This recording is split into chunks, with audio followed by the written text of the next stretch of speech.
Sehingga sangat dimungkinkan bagi orang-orang yang rasa rohaninya kuat itu dimungkinkan untuk berjumpa dengan para nabi.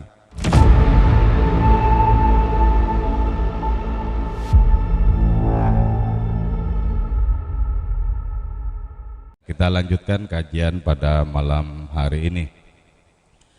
Kemukjizatan itu seperti perbesaran volume pada sebuah suara. Artinya adalah bahwa ketika kita setiap hari disodori adanya berbagai macam kelaziman, maka kemudian di tangan para nabi Allah menciptakan ketidaklaziman. Nah, sebenarnya seluruh penciptaan itu adalah mukjizat sebenarnya. Artinya apa? Tidak ada yang betul-betul kita pahami dari seluruh peristiwa penciptaan. Kita tidak paham. Tapi kita bisa menyaksikan, kita bisa melihatnya, kita bahkan bisa mengalami. Tapi apa betul-betul paham? Tidak betul-betul paham. Ya. Bagaimana penciptaan pohon-pohon dengan keanekaragaman itu tidak betul-betul paham kita konsepnya. Dan jelas bahwa pada segala sesuatu ada hukum alamnya, ada konsepnya. Tapi untuk detailnya kenapa pohon kelapa seperti itu, pohon mangga seperti itu kita tidak paham. Jadi artinya apa? Setiap penciptaan itu sesungguhnya adalah kemukjizatan. Maka dengan demikian pula rangkaian-rangkaian penciptaan seperti berbagai macam peristiwa hakikatnya juga adalah kemukjizatan. Tapi ada model kemukjizatan yang memang melampaui kemukjizatan yang lain. Itulah tindakan adi kudrati yang dilakukan oleh Allah Ta'ala di tangan para nabi. Oke, kita melanjutkan adanya penjelasan lebih terperinci dari berjalannya pohon-pohon menuju kepada sang nabi. Oke. Qala al-musannif rahimahullah ta'ala wa nafa'ana bi'ulumihi wa amadana bi asrari wa fadha alaina min barakati wa bikum amin. Bismillahirrahmanirrahim. Ka'annama satarat, seakan-akan itu menggaris itu pohon satron dengan goresan 5 bagi suatu katabat yang menulis furu'uha, apa itu cabang-cabang pohon-pohon, membadil khati, dari tulisan yang indah, fil laqami, di tengah jalan. Jadi ya, berangkatnya pepohonan yang dipanggil oleh Baduy atas perintah sang nabi itu tidak saja menunjukkan adanya kepatuhan, tapi betul-betul menunjukkan adanya keindahan.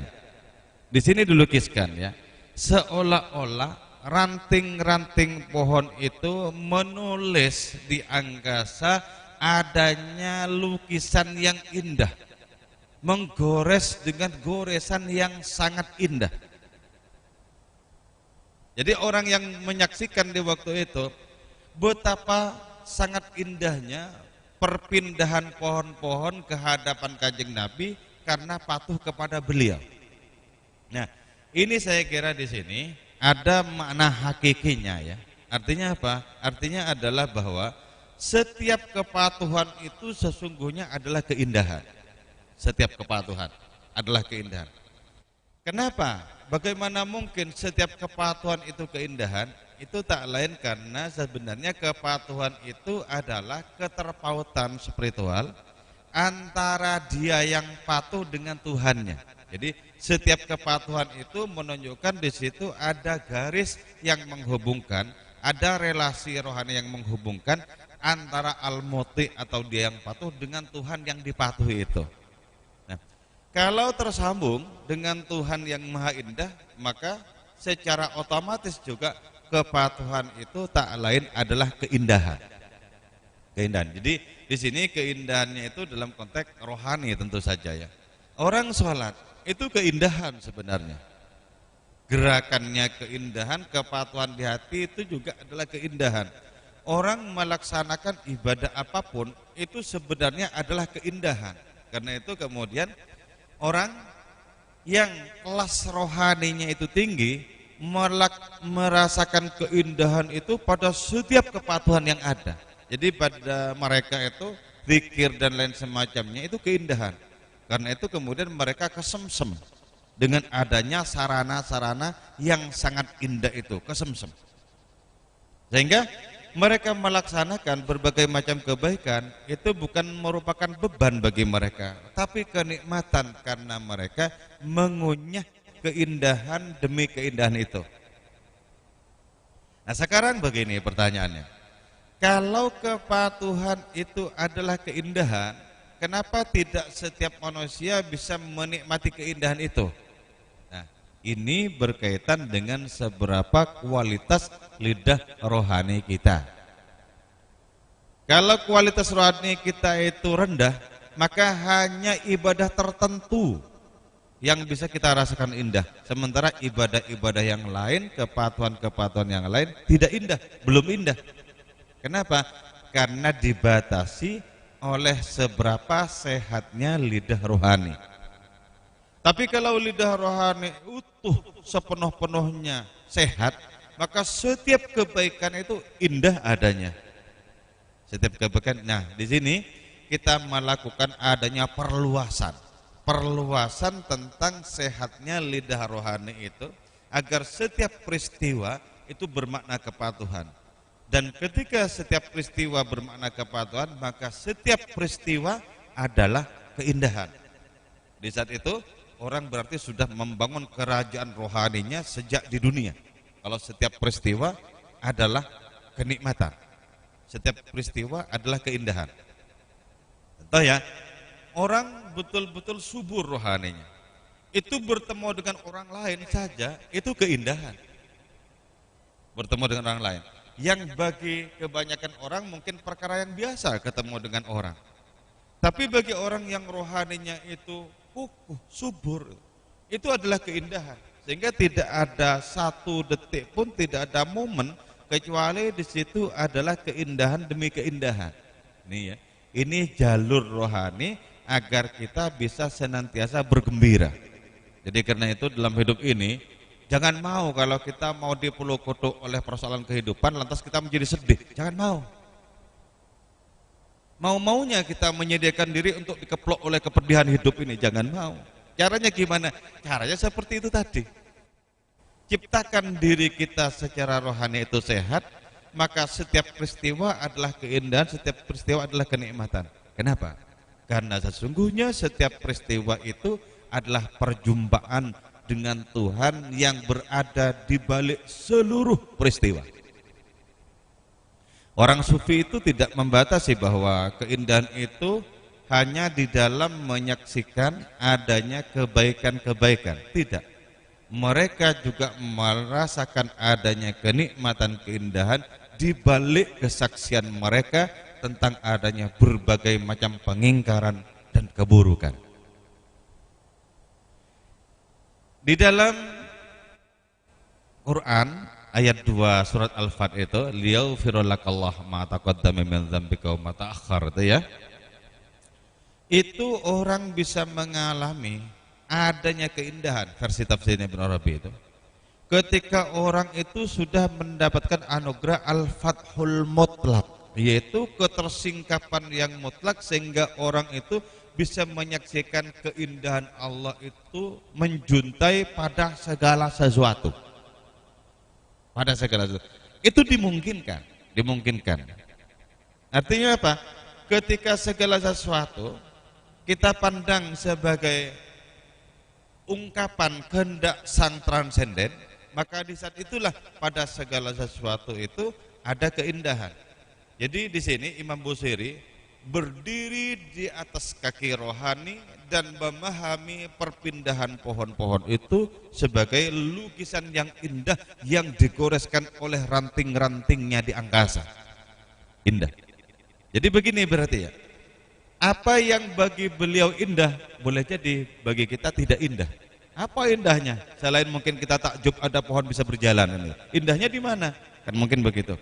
Tapi bagi orang-orang sekelasnya Imam Busiri yang sudah tersucikan batinnya itu dipandang sebagai suatu keindahan.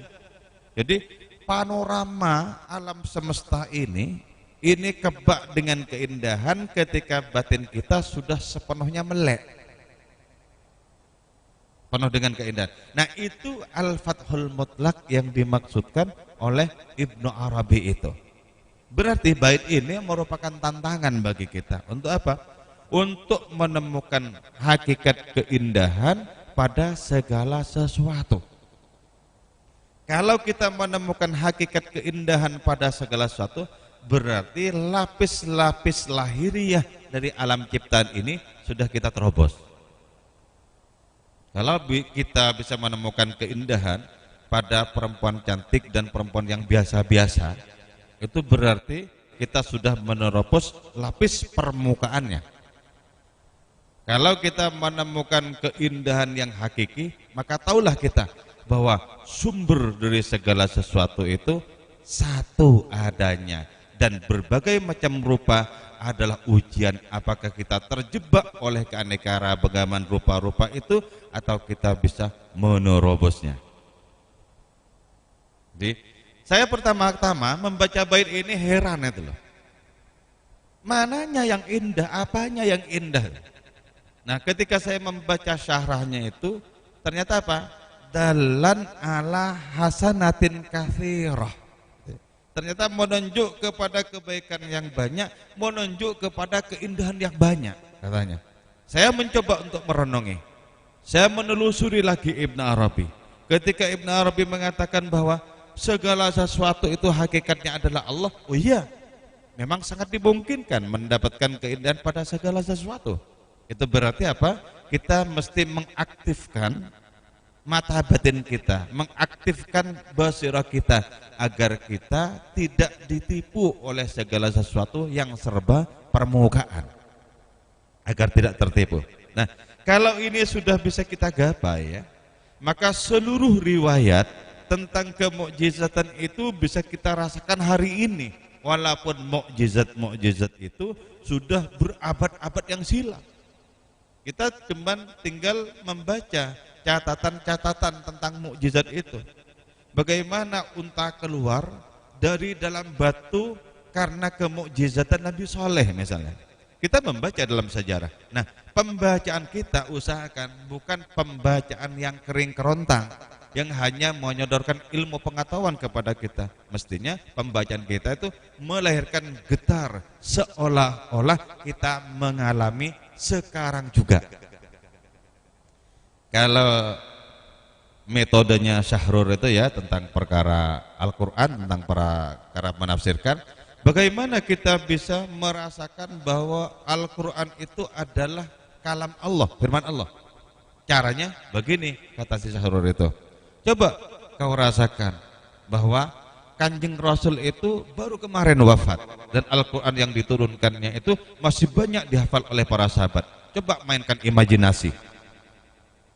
Mainkan imajinasi, seolah-olah kita mendengarkan dari para sahabat yang mendengarkan langsung dari Nabi. Nah, di sini imajinasi itu memiliki peran yang sangat penting. Ibnu Arabi menyebutkan al-khayal al-qudsiyah, imajinasi yang suci. Dimungkinkan. Kalau itu masih kau inginkan untuk lebih merasakan lagi, tergetar lagi, coba kau bayangkan, kau mendengarkan langsung pembacaan Quran itu dari sang Nabi. Nah, imajinasi itu bisa mengantarkan kita kepada pengalaman-pengalaman rohani. Kalau dengan demikian masih kurang, coba rasakan seolah-olah Rabbul Alamin itu berfirman kepadamu. Nah, ini pintu bagi kita agar segala sesuatu dari kemukjizatan berabad-abad yang silam itu bisa kita saksikan kembali. Sehingga dengan demikian tidak saja kita meletakkan pengetahuan tentang kemukjizatan itu di lumbung ilmu pengetahuan kita, tidak, tapi bisa kita rasakan, bisa kita nikmati. Nah, di situ berkaitan juga dengan apa? Dengan adanya kemampuan kita untuk menerobos bagian-bagian paling permukaan dari adanya kemukjizatan itu. Nah, ketika rasa itu begitu kuat ya, ketika rasa itu begitu kuat, maka sangat dimungkinkan perjumpaan dengan para nabi juga dengan Kanjeng Rasul, sangat dimungkinkan. Sangat dimungkinkan. Makanya konon begini ya. ketika dulu pulang dari Mekah, pulang dari Mondok ya. Sebelum pulang itu Kiai Khalil Bangkalan ditemui Kanjeng Rasul tidak dalam mimpi tapi dalam keadaan jaga, nyata.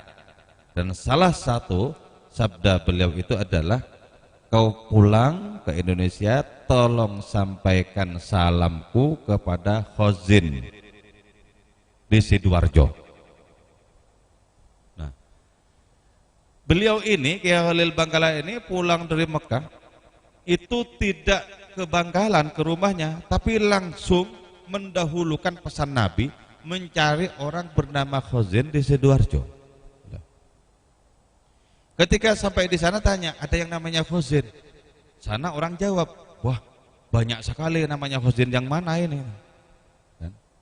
Ada di sebelah sana tukang cukur, ada sebelah situ tukang jagal. Waduh, kata Mbah Khalil itu, ini saya cari di Sidoarjo bagian mana? Terus keliling, karena perintah Nabi maka dilaksanakan dengan sepenuh hati. Nah, di pagi hari setelah beberapa lama itu beliau lewat di depan sebuah rumah, dan di halaman rumah itu ada orang nyapu. Ada orang nyapu halamannya. Nah, mampir di situ Mbah Khalil, Assalamualaikum. Waalaikumsalam. Saya ingin bertanya, di mana di sini orang yang bernama Khozin? Banyak sekali. Tapi kalau Khozin yang dimaksudkan Rasulullah, yang mengirim salam lewat jenengan, itu saya. Langsung ya, saya itu. Nah, kenapa bisa dilipat jarak itu? Dari saking kuatnya rasa. Dari saking kuatnya rasa. Jadi ketika rasa itu begitu kuat, abad demi abad bisa digenggam. Seginian ini cuma. Coba berapa abad? Dari zamannya Kanjeng Rasul sampai zamannya Mbah Khalil. Berabad-abad, sekitar 14 abad. Genggam seginian ini cuma 14 abad. Jarak geografis itu menjadi ditekuk, dilipat sedemikian rupa. Sehingga sangat dimungkinkan bagi orang-orang yang rasa rohaninya kuat itu dimungkinkan untuk berjumpa dengan para nabi. Ibnu Arabi berjumpa dengan seluruh nabi yang ada. Itu kenapa? Karena kekuatan rasa bisa melipat jarak. Nah, inilah pentingnya kita mengkaji bait-bait berkaitan dengan kemukjizatan itu. Yaitu apa? Untuk mengasah rohani kita, sehingga kita sekarang bisa berimajinasi, bisa membayangkan bagaimana pohon itu langsung bergegas dengan cepat, bergegas dengan cepat menuju sang nabi, dan dilukiskan bahwa ranting-ranting pohon itu seperti sedang menggores angkasa menjadi lukisan-lukisan yang indah. Jadi artinya apa? Artinya perbaiki kualitas kepatuhan kita sehingga kita rasakan sebagai keindahan. Di saat itu kita belajar untuk jatuh cinta kepada asal usul segala keindahan, yaitu Tuhan semesta alam itu.